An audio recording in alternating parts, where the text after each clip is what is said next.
ഈശോമിശിഹായിക്ക് സ്തുതിയായിരിക്കട്ടെ. തപസ്സുകാലം, വിശുദ്ധവാരം ഇന്ന് നമ്മൾ ധ്യാനിക്കുന്നത് വിശുദ്ധ യോഹന്നാൻ്റെ വിശുദ്ധ സുവിശേഷം 12-ാം അധ്യായം 1 മുതൽ 11 വരെയുള്ള വാക്യങ്ങളാണ്. പെസഹായോട് കൂടുതൽ നമ്മൾ അടുത്തുകൊണ്ടിരിക്കുകയാണ്. നമ്മൾ കർത്താവിൻ്റെ തിരുശരീര രക്തങ്ങളുടെ തിരുനാളിന് വേണ്ടി നമ്മളെ തന്നെ ഒരുക്കുകയാണ്. പിന്നീട് അവിടുത്തെ പീഡാസഹനവും അവിടുത്തെ ഉത്ഥാനത്തിലേക്ക് നമ്മൾ കടന്നു പോകും. അപ്പം ഈ ആഴ്ച അറിയപ്പെടുന്നത് തന്നെ വലിയ ആഴ്ച എന്നാണ്. ഏറ്റവും വിശുദ്ധമായ, ഏറ്റവും പരിപാവനമായ ഈ ഒരാഴ്ച.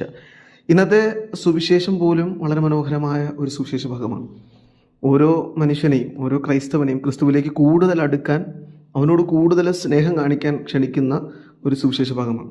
ഇന്നത്തെ സുവിശേഷത്തിൽ നമ്മൾ കാണുന്നത് മർത്തായുടെ വീട്ടിൽ, അതായത് ലാസറിൻ്റെ വീട്ടിലിരിക്കുന്ന യേശുവിൻ്റെ കാൽപാദങ്ങളിൽ ഏറ്റവും വില കൂടിയ സുഗന്ധ തൈലം മറിയം പുരട്ടുകയാണ്. അപ്പോൾ ഇത് കണ്ടിട്ട് യൂദാസ് കരിയോത്ത യേശുവിനോട് ചോദിക്കുകയാണ്, ഇവൾക്ക് ഇത് വിറ്റ് ദരിദ്രരെ സഹായിച്ചാൽ പോരായിരുന്നു, എന്തിനാണിത് അങ്ങയുടെ കാൽപാദങ്ങളിൽ ഉടച്ചത് എന്നാണ്. അപ്പോൾ ഈ സുവിശേഷം നമ്മളോട് പറയുന്നൊരു പ്രധാനപ്പെട്ടൊരു കാര്യമുണ്ട്.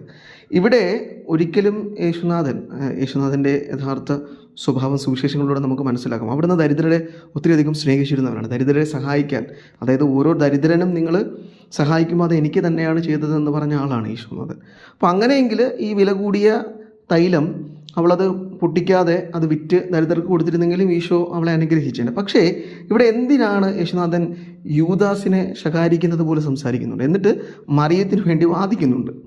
മറിയം ചെയ്തത് ശരിയാണ്, മറിയം ചെയ്തത് നന്മയാണ്, അത് ഓർക്കപ്പെടും സുവിശേഷം ഉള്ളിടത്തോളം കാലം എന്നൊക്കെ യേശുനാഥൻ ആവർത്തിക്കുന്നുണ്ട്. ഇതിൻ്റെ കാരണം മറിയത്തിൻ്റെ ഏറ്റവും സ്നേഹം, അവൾ യേശുവിൻ്റെ മുമ്പിൽ കാണിക്കുന്ന ആ സ്നേഹത്തിൻ്റെ ഏറ്റവും പവിത്രതയാണ് യേശുനാഥൻ അവിടെ ഉയർത്തിക്കാട്ടുന്നത്. കാരണം യൂദാസ് മറിയത്തെ ശകാരിക്കുന്നത് അവൻ്റെ ഉള്ളിലുള്ള തിന്മ കൊണ്ടാണ്. അവൻ കള്ളനായിരുന്നു എന്നാണ് സുവിശേഷം എഴുതി വച്ചിരിക്കുന്നത്. കാരണം അവൻ ദരിദ്രരെ സഹായിക്കാൻ വേണ്ടിയുള്ള പണത്തിൽ നിന്ന് അവൻ എടുത്തിരുന്നു.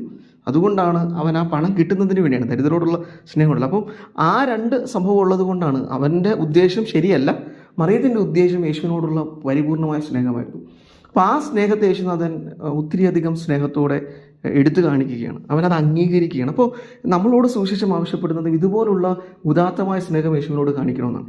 യേശുവിൻ്റെ മുമ്പിൽ നമുക്ക് നൽകാൻ അവനേക്കാളും വലുതായി ഒരു സംഭാവനയുമില്ല, ഒരു സമ്പത്തുമില്ല. ഈ വിലയേറിയ സുഗന്ധ തൈലം എന്ന് പറയുമ്പോൾ ഒത്തിരിയധികം സമയമെടുത്ത് ഒത്തിരിയധികം പണം ചിലവാക്കിയൊക്കെ ഉണ്ടാക്കുന്നൊരു സാധനമാണ്. ഇത് വളരെ വിശുദ്ധിയോടെ, വളരെ പരിപൂർണതയോടെയൊക്കെ സംരക്ഷിക്കപ്പെടുന്നതാണ്.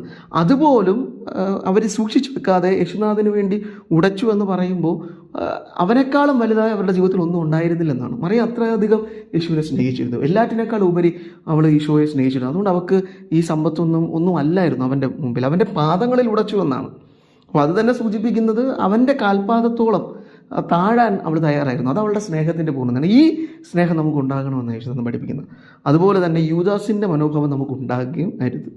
മറ്റുള്ളവരിലെ നന്മയിൽ കുറ്റം കണ്ടെത്തുന്ന സ്വഭാവം, അപ്പം അത് ഇല്ലാതാക്കണമെന്നാണ്. അത് ഇല്ലാതാകുമ്പോൾ നമ്മുടെ ജീവിതത്തിൽ ഉണ്ടാകുന്നൊരു സന്തോഷമുണ്ട്. അതാണ് സുവിശേഷം നമ്മളോട് പറയും, യേശുനാഥൻ്റെ പാദത്തിങ്കിൽ അവൾ ആ തൈലം ഉടച്ചു കഴിഞ്ഞപ്പോൾ ആ ഭവനം നിറയെ സുഗന്ധം നിറഞ്ഞു എന്നാണ്. ആ സുഗന്ധം ആ തൈലത്തിൻ്റേത് മാത്രമല്ല, അത് മറിയത്തിൻ്റെ സ്നേഹത്തിൻ്റെ സുഗന്ധം പോലെയാണ്. അപ്പോൾ ഇതേപോലെ യേശുനാഥനോടുള്ള ആത്മാർത്ഥമായ സ്നേഹം നമ്മുടെ ജീവിതത്തിൽ നിറയുമ്പോൾ നമ്മുടെ വീടിനെയും നമ്മുടെ ചുറ്റുമുള്ള മനുഷ്യരിലേക്കുമൊക്കെ നന്മയും സുഗന്ധവും പരത്തുന്ന മനുഷ്യമാണ്. നമ്മൾ ഒന്നും കൂടി ചിന്തിക്കണം, ഈ ഭവനം ഒരു ദുർഗന്ധത്തിൻ്റെ ഭവനമായിരുന്നു. കാരണം ഈ ലാസർ മരിച്ച് ദുർഗന്ധത്തെക്കുറിച്ച് പറയുന്നുണ്ട്, ഇത് അവൻ ദുർഗന്ധം വമിക്കുന്ന മനുഷ്യനായിരിക്കും എന്നൊക്കെ പറയുന്നുണ്ട്.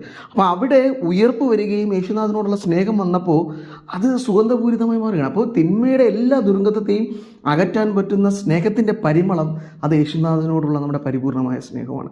ഇന്നത്തെ സുവിശേഷം നമ്മളോട് ആവശ്യപ്പെടുന്നത്, ഈ വിശുദ്ധവാരത്തിലേക്ക് നമ്മൾ കടക്കുമ്പോൾ ഈ സ്നേഹത്തിൻ്റെ പരിമളവും കൊണ്ട് നമ്മൾ കിടക്കണം. അവൻ്റെ മുമ്പിൽ നമുക്ക് ഉടയ്ക്കാൻ എല്ലാം, നമ്മുടെ ജീവിതത്തിൻ്റെ എല്ലാ വിലപ്പെട്ടത് അവൻ്റെ മുമ്പിലേക്ക് നമ്മൾ ഉടയ്ക്കുന്ന മനുഷ്യരെ തരട്ടെ, മറിയത്തെ പോലെ. എന്നിട്ട് എല്ലാറ്റിനേക്കാളും ഉപരി യേശുനാഥനെ സ്നേഹിക്കാൻ ഈ വിശുദ്ധവാരത്തിലേക്ക് അവനോടൊപ്പം കടക്കുമ്പോൾ അവനോടുള്ള സ്നേഹം കൊണ്ട് നമ്മുടെ ഹൃദയം നിറയട്ടെ. ആ സ്നേഹത്തിൻ്റെ ഹൃദയം നമുക്ക് അവൻ്റെ കാൽപാദങ്ങളിൽ ഉടയ്ക്കാം. ആ സ്നേഹം കൊണ്ട് ഈ ആഴ്ച, ഈ വലിയ ആഴ്ച നിറയട്ടെ. ആ സുഗന്ധപൂരിതമായ വിശുദ്ധ സ്നേഹത്തിൽ യേശുനാഥനോടൊപ്പം നമുക്ക് നടക്കാം. ആ ഒരു കൃപയ്ക്ക് വേണ്ടി നമുക്ക് പ്രാർത്ഥിക്കുക. യേശുനാഥൻ അതിന് നമ്മെ സഹായിക്കട്ടെ. ആമേൻ.